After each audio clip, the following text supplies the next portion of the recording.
Hey everybody, this is Daryl here on Big D's Fig Farm, and it's June the 23rd, and boy, it was a scorcher today. I mean, hot, high 90s, and it's supposed to be even hotter tomorrow. So I'm trying to keep my babies well watered. But I just thought I'd do a real quick video to show you just the progress of the many in-ground plants that the winter really did a number on this year, killed it all the way back to the ground. This is my Olympian here. You can see the center stalk there in the middle, what was the tree, but that completely died. I don't see any figs on it yet. I don't see any figlets starting, but that's the growth since this year. Same thing with that bush there. That's the Generi, died to the ground. That's the growth for this year. Colonel Lippman back there in the corner, back in the back, same thing, to the ground. And then of course over here in Figgy Row, along my fence line here, this one I planted this spring. That's a Ravenscaus, and it's got figs all over it, but this was newly planted this year. And so I'm watching them. I'm hoping that some soon will start to ripen. I think many of them are Breva, so they should be here hopefully in a couple weeks. This here is Peter's Honey, and it's coming back strong. You can see it's about waist high, about almost chest high here. And I noticed today a couple little figs starting on it.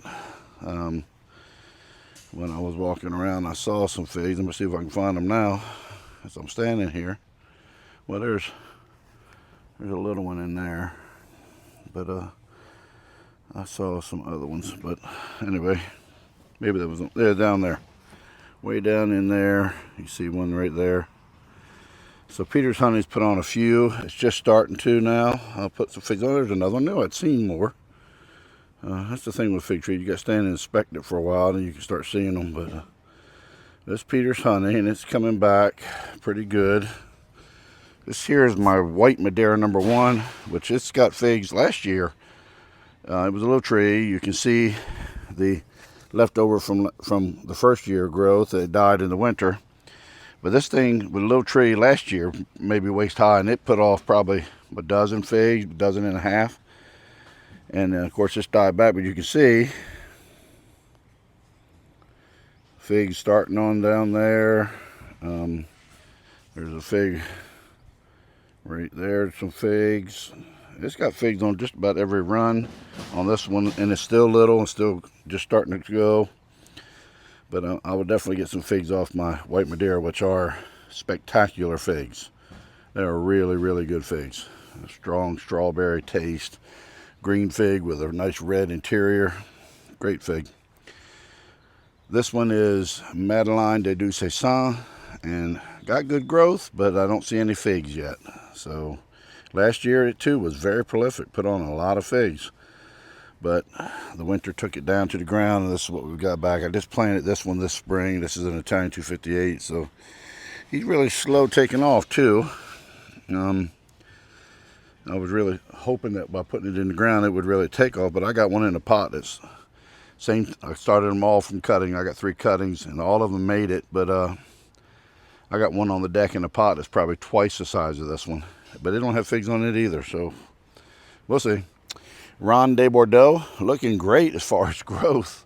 I mean, look at that, nice bush and good height, but I'm not seeing any figs yet. And last year, Ronde de Bordeaux was putting them out, cranking them out, but and actually it was one of the first ones I got last year was Ronde de Bordeaux, but not this year. Don't see any figs on it yet. And then over here is Smith, and this is going to be the one we're going to have to keep watching.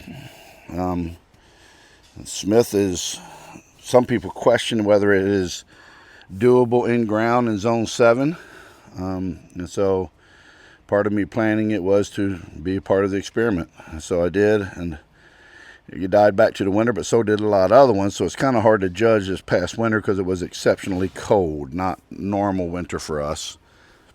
So I'm hoping that this coming winter won't be as bad on it, and it can pull through. We'll see. I don't see any figs on this one yet. Looks like there's some possibility of figs coming. Here, if you look There you can see that's a possibility of a fig there, but it hasn't formed up yet. So I'll keep you posted on it, but good growth nonetheless. I mean, bottom line for me is, even if they don't produce figs, if I get some good growth and they can make it through next winter, then it's a win. It's also a win that the fact that it made it through the winter period. Even though it died back to the ground, it did not kill it. And so that's a good sign, I think, and especially since it's cold as the winter that we did have. It was really cold. This is my LSU Purple. My question on this one, some of you more expert figgy people than me. Now again, just to preface what I'm about to say, I'm normally an all-natural fig tree grower. I put them in the ground, I let them go. Only time I cut back is to make harvesting pockets, which I'll show you on my Brooklyn White, and or to get cuttings for somebody. I don't normally mess with them. I let them go. Now this one, when I bought it, was probably already a 2-year-old tree. It was pretty root bound when I planted it. And when I planted it, I did not, this was early on before I learned anything.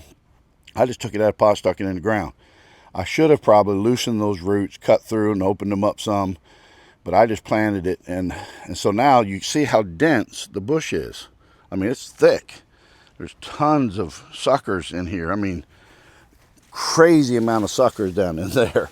And it's just thick. I probably should and need to get in there and thin it out so that the sun can get in there better. Might help it grow and produce better. Now the winter, it made out fine through the winter. Had almost no dieback on this, just some tips like you see right here. Just the tip died, but the rest of the limb is growing. It's got some figs starting on it now, even though they're hard to find. But you see right here, here's a fig. There's some figs on it. I haven't got very many off this since I've had it. This will be my 3rd year in ground with this. But I don't know. I mean, again, I think I'm just going to have to thin this thing out in order for the sun to get in there a little bit. But I mean, it's green, looks healthy. It's just so dense. I'm not sure if that's hindering fruit production and hopefully not fruit ripening. This is Teramo. Teramo is holding on, doing okay. Some new growth, figs are on in there, so that's looking good. But here's what I was talking about, harvesting pockets. I like to make access to the interior of the tree in a couple spots so I can get into it to pick on the inside, grabbing limbs and pulling them down. Normally, you know, like if I'm harvesting, I'll grab a limb like this, pull it down here so I can harvest the fruit off of it. And sometimes the branch breaks, but when you got a tree this size, oh well, there's more branches. I usually harvest those for cuttings if they do break off, but most of the time I don't even break a lot of branches, just getting the tree limbs down to harvest them. So I'm watching these Brebas. It could be sometime soon that the Brebas start ripening up on here, on this tree, because there's lots of them. Lots of big Breba figs on here, but I'm not seeing any. So this fig, it'll swell. I mean, this becomes a medium to large fig when it's ripe, and it turns a much lighter green, almost yellow color when they're ripe. It has a fairly open eye. I'll be showing you all this when they start ripening. But as soon as I start getting some, I will show you. But again, I like to create little pockets like right here where I can walk into the tree and do my harvesting pretty easy. Because these leaves here, some fig trees, man, the leaves are like insulation almost. You're picking them and they will make you itch like crazy. Some of them have very sharp edges and they'll cut you. Some of the sap, and especially on a Brooklyn White, the sap from this tree is very, it'll irritate your skin and very caustic, that's the word. My Celeste, I know it's a long video, sorry. Celeste is easy to pick. You can climb all in this bush and the leaves are kind and friendly, and I don't get as irritated picking in the Celeste bush as I do Brooklyn White. So this tree here is about 9 years old maybe. This one here is 25 years old. It's the mother tree. I started this one from this one. But we're going to get a lot of figs this year off these trees because they are loaded And I mean loaded with figs. I've had the beetles were tearing my leaves up. I went on war against the beetles, and I think between time and I picked off them, starting to narrow them down some. But man, just figs galore on this tree. This tree, when these bad boys are in prime, I'm picking 300, 400 figs a day off of these trees. I mean, it's wackadoodle when they really crack it out. Sweet Diana's finally going to give me some this year.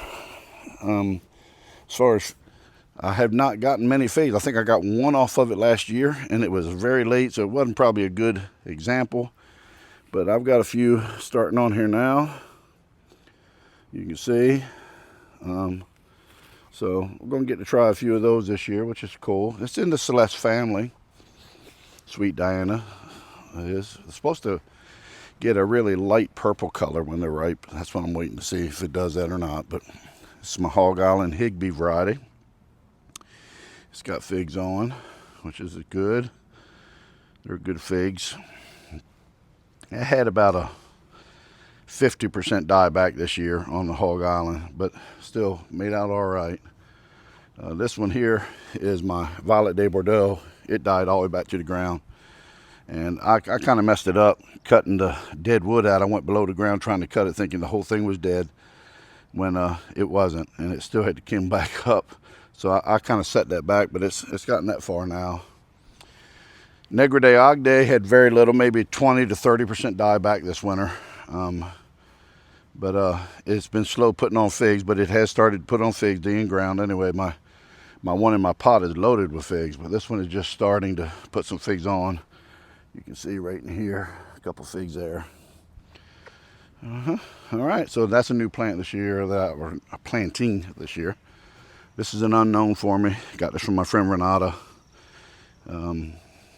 It's a good fig, delicious fig, but I don't know what it is yet. We're going to try to figure that out.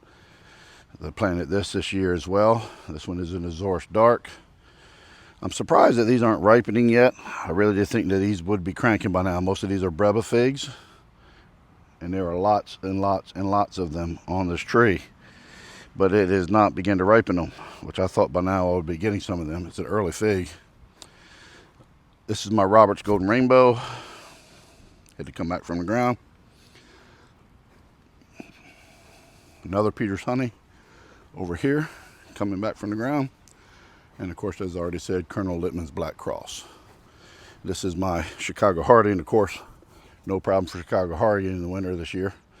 No problem at all. It did fine. It's got figs all on it. Figs everywhere already.